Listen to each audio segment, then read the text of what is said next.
الحمد لله رب العالمين وأشهد أن لا إله إلا الله وحده لا شريك له وأشهد أن محمدا عبده ورسوله وأصلي وأسلم عليه وعلى آله وصحبه ومن تبعه بإحسان إلى يوم الدين.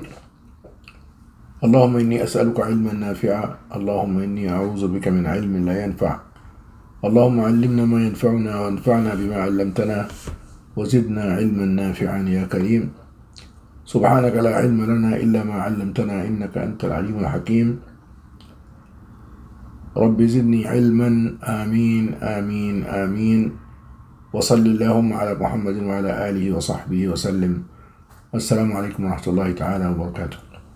So welcome to session number 6 inshallah, and this is about Zayd bin Thabit radiallahu anhu. And before we start, I just love to quickly remind everyone the objective for this series is to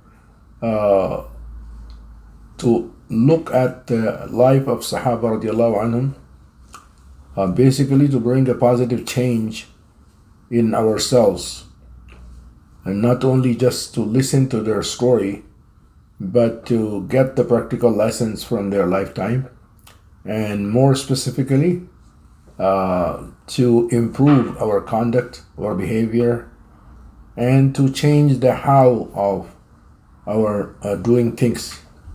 The way we do things in our life, we need to look at those companions who were from the best of generations, who were around Rasulullah ﷺ all the time, and they saw him doing things, so they learned from them. Rasul ﷺ, as we all know, was given a lot of skills and qualities by Allah subhanahu wa ta'ala. One of the skills that Allah subhanahu wa ta'ala gave him is called Jawami'ul Kalim.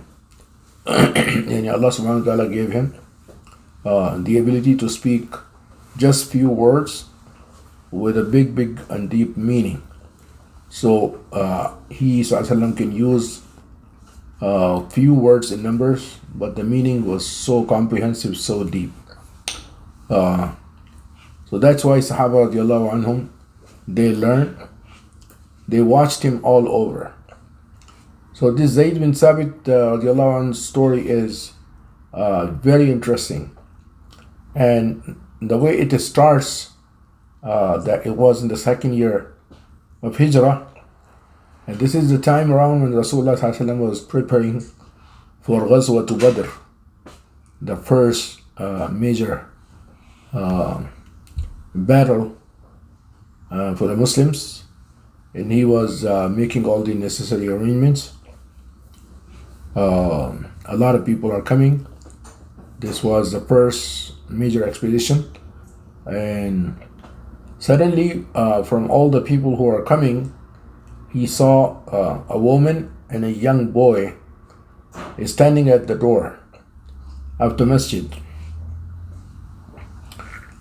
He was very young, not even 13 years of his age, and he was looking very confident, smiley face, very young, energetic, the sword hanging. So his mother came to Rasulullah sallallahu alaihi wasallam, and his mom said that, Ya Rasulullah, this is my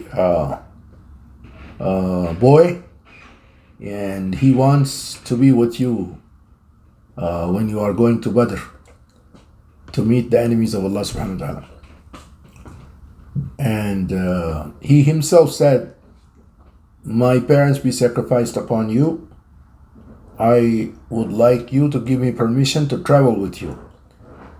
So Rasul sallallahu alaihi wasallam had a look at him, at the young boy, with a smiley face, with appreciation, and he was highly impressed and mesmerized by the energies of the young boy, that is younger age, although being very young, but ready to go with him.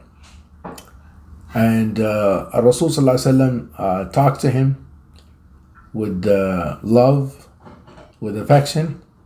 Well, he told him that since you are very young, I may not allow you to go at this time, but later, inshallah, we will do something to keep you in our company, inshallah. So at that time, he was not allowed to go with Rasulullah Sallallahu Alaihi Wasallam at the Battle of Badr.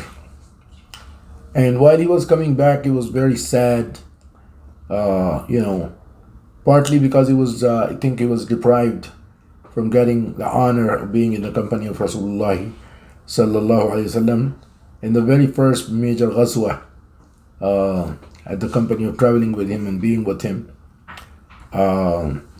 His mother was known as An-Nawar bint Malik. She was also sad. She was very sad. So on their way home, the mother and son were talking, and the mother realized that how sad the son was, and she was telling him that it's okay. Rasulullah's decision is, we accept.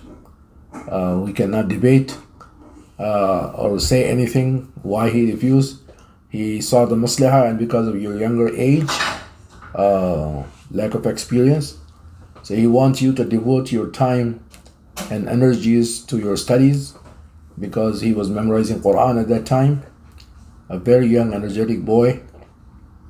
Although the mother was also sad, she also wanted to see his young boy traveling with adults towards the place called Badr,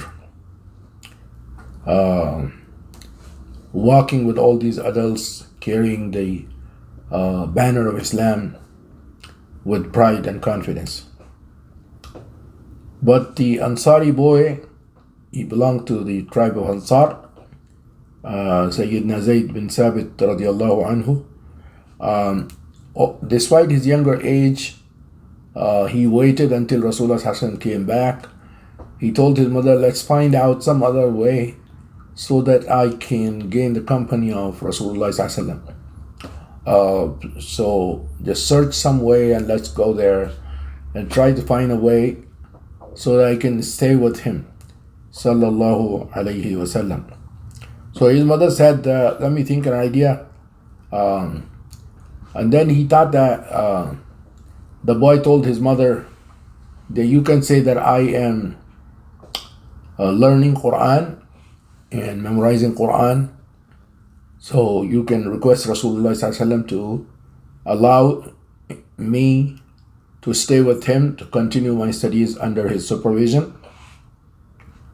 Majalul ilmi wal hifz, in the area of knowledge, in the area of memorization, in the area of further studies directly under the tarbiyah of Rasulullah sallallahu alaihi wasallam.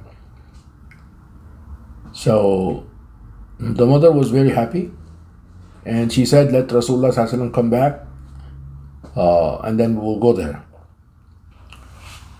So he liked the idea for the boy.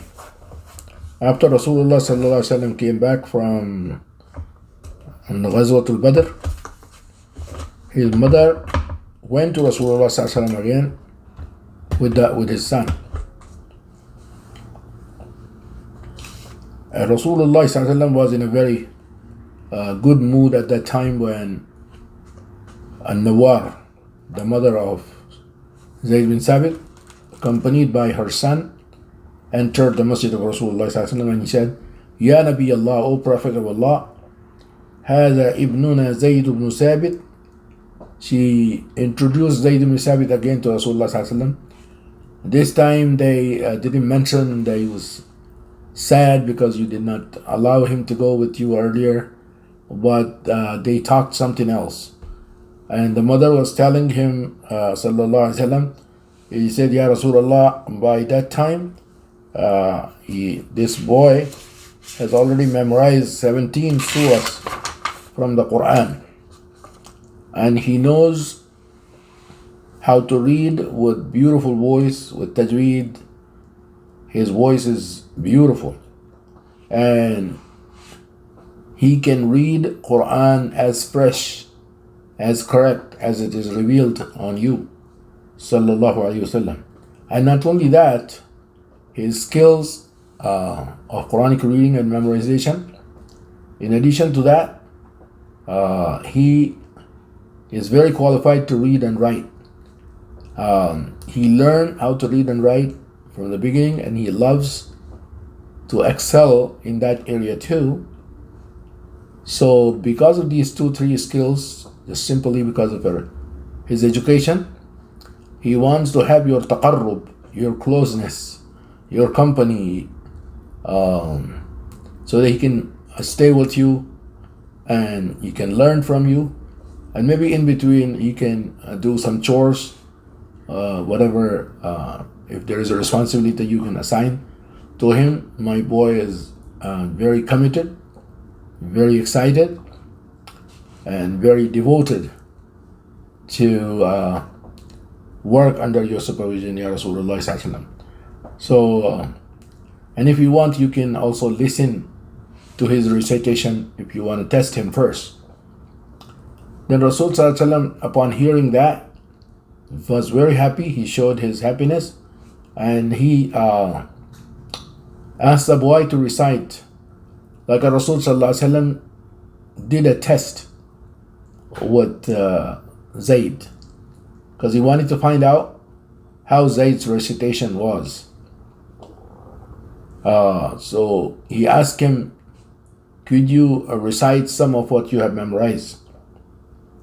And when Zayd bin Thabit recited Quran, we can imagine a young boy, 13, 14 years of age, reciting Quran in front of Rasulullah sallallahu alaihi wasallam with the beautiful voice, and it looks like pearls are coming from his mouth with this, with the way he recited, with so melodious and beautiful voice that Rasul sallallahu alaihi wasallam was listening to him with good attention, looking at him, and it says was surrabi.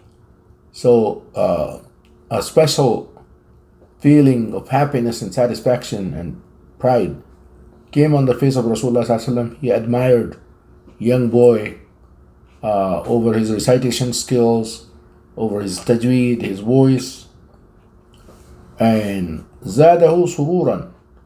He became more happy when he heard about his itqan. Itqan means excellence. His excellence in reading, writing. At a younger age, it was not very common at that time that younger people know how to read and write.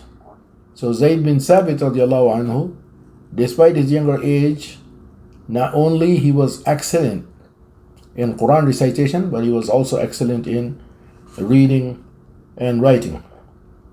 So Rasul Sallallahu Alaihi Wasallam allowed him to stay in the masjid under his watchful eyes, under his supervision.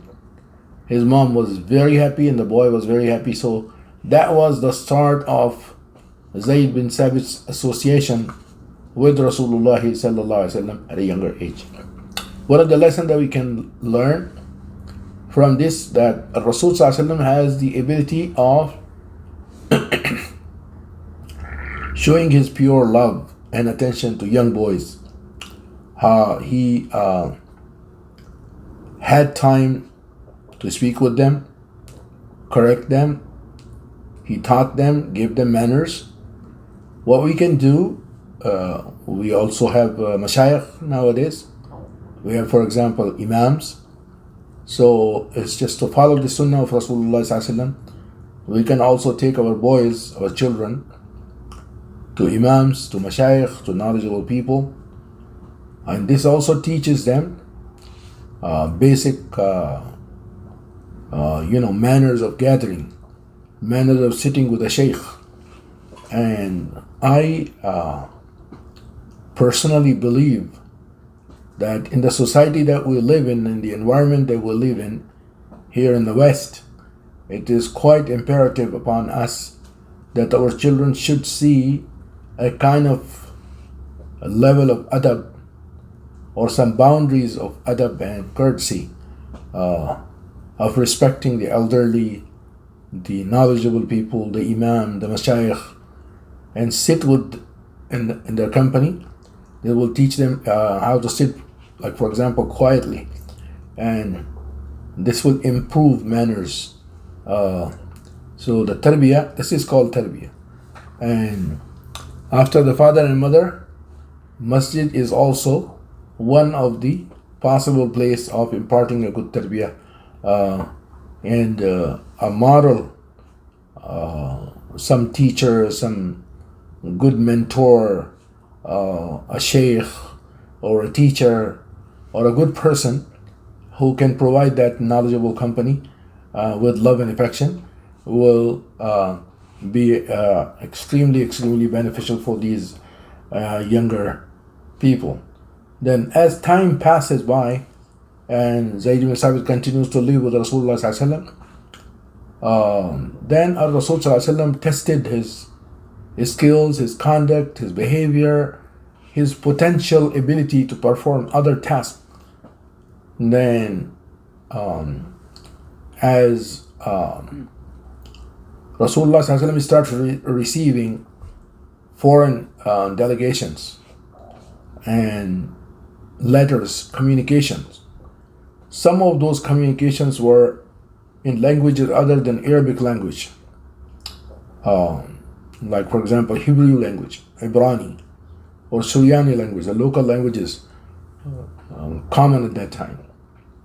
So some of those letters and communications come in a language that was unknown, and the Rasul sallallahu alaihi wasallam or any of the Sahaba wasn't aware of those languages. So Rasulullah sallallahu alaihi wasallam realized the potential of this intelligent boy, that he is able and capable and will be a good source for me if he learns a foreign language. So what did he say? فَالْتَفَتَ إِلَيْهِ النَّبِيُّ الْكَرِيمُ وَقَالَ. One day Rasul sallallahu alaihi wasallam was very happy with his performance. He called him and he told him, Ya Zayd. He addressed him by his name. Now one of the lesson that we can get here, the place that we live here, we often do not call our children by their names. So this is also a permanent habit of Rasulullah sallallahu alaihi wasallam, that he used to call people by name. So you say, for example, Ya Mu'az. So Sahaba radiallahu anhum, they loved Rasulullah so much, and they gave him a very good attention. So attention with mind, for example, attention with eyes, attention with ears. It's an ideal attention. So when you customize the teaching and you specifically mention and you call people Ya Zayd, so probably the meaning is that Rasulullah sallallahu alaihi wasallam is telling Zayd, whatever I'm talking to you, I'm talking to you. Whatever I'm teaching is for you. So the student or the listener becomes naturally very attentive, very focused, and he concentrates more.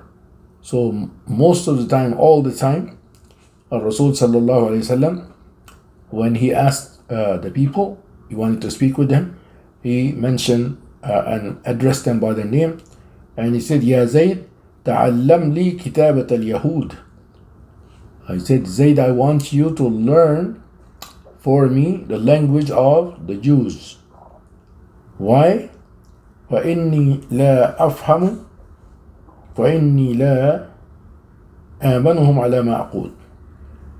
He says, because I do not know the language, so in order to be safe, I would like to see what they say or what they are speaking or writing, or so I want someone to learn this language so that we will be more safer to understand what they are saying. So Zayd bin Thabit was so excited, then he said, Ya Rasulullah, labbaik ya Rasulullah. He said, here I am, and inshallah I will take this assignment very seriously. I will start learning.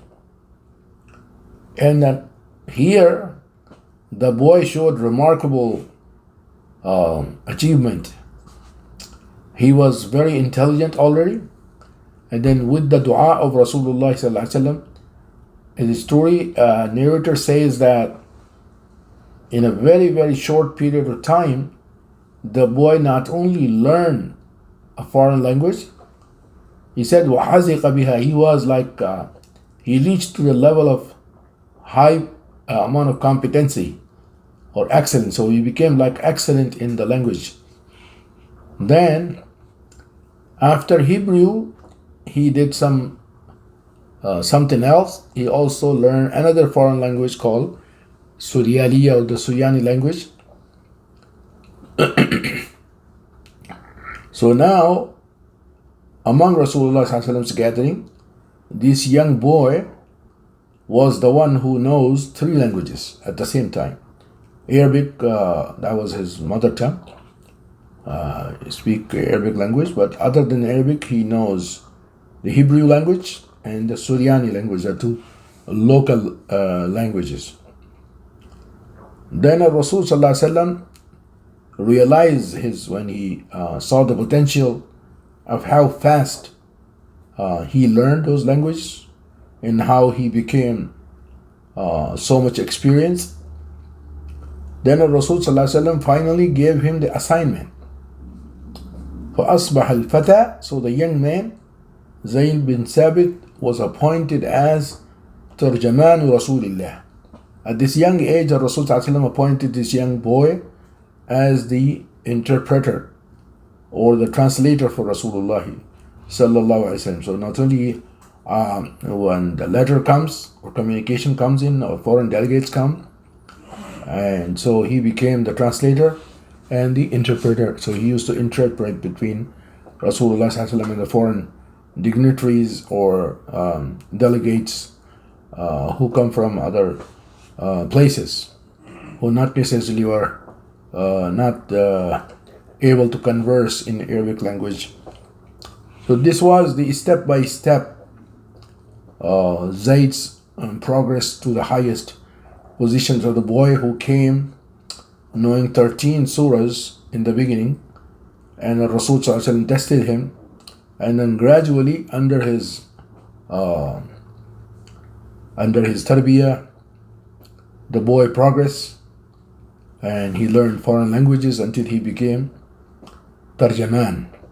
So that was his title. Zayd bin Thabit was the translator, the interpreter, the spokesman, or the of Rasulullah sallallahu alaihi wasallam. Then his mother was not thinking that he will go much higher. So the boy went one step higher. Rasul sallallahu alaihi wasallam was closely monitoring Zayd's performance, and how knowledgeable he was.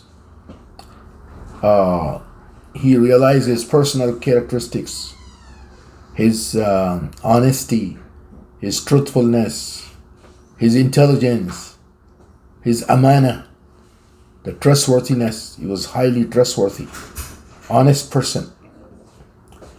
And so Rasul sallallahu alaihi wasallam, having tested the boy from all aspects of this young personality, he gave him the highest and the most difficult task of writing the revelation.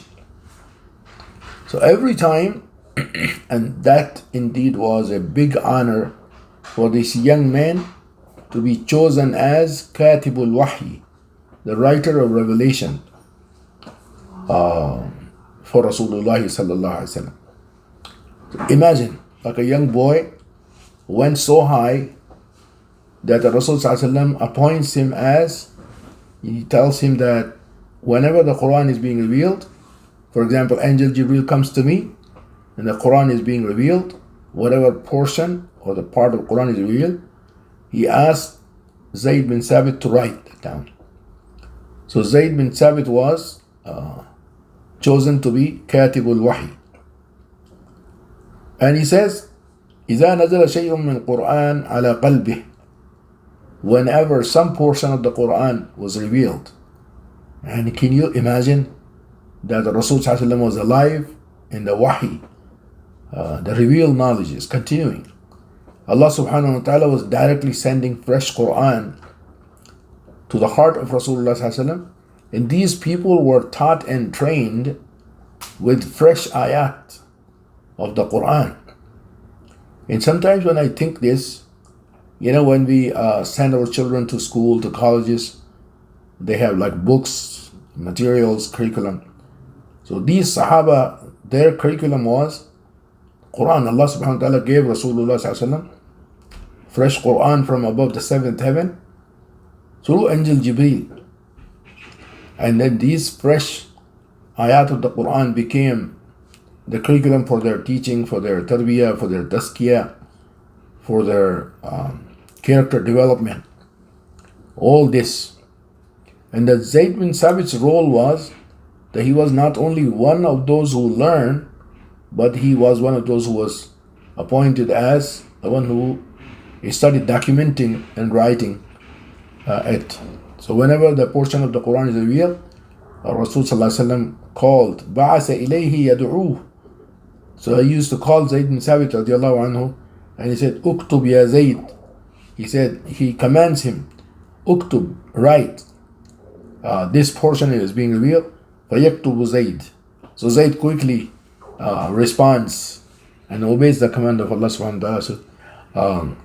So this way, I think these stories are so fascinating that we need to often review those stories with our children who are being born and growing up in this society and anywhere else. So these stories are from Rasulullah's time. These are real stories where we are able to make and then يتلقى القرآن من رسول الله. In the meantime, he had so many opportunities to listen to the Quran directly from the mouth of Rasulullah sallallahu alayhi wasallam. So I strongly recommend that we have a lot of Qur'ans now.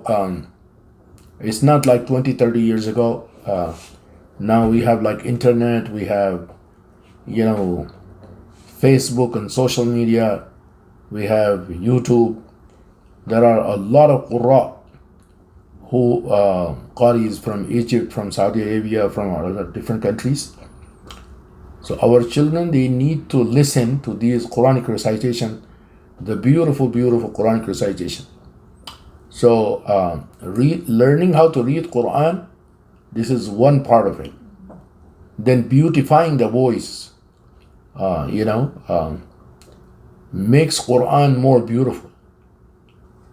So it is also fun to learn Quran from a sheikh, from the person who knows how to recite Quran in pure Arabic language, with lahn, with tajweed, with so our children and maybe our adults, sisters, brothers, everyone has to be motivated.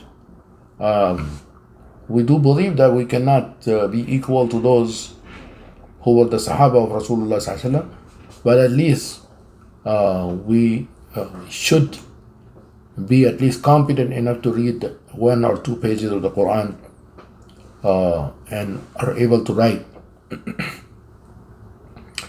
Inshallah, we stop here. And finally, one more time, I would like to repeat my objective of this series is that we should listen with love to Rasulullah ﷺ, to his Sahaba, because Rasulullah ﷺ said, love is part of our Iman. So when we listen with devotion, with love to Rasulullah ﷺ, and see how these Sahaba were obedient to him, loving him all the time. And that basically that love and purity, devotion penetrated, and their behavior was full of mercy, full of mercy. أشداء على الكفار رحماء بينهم.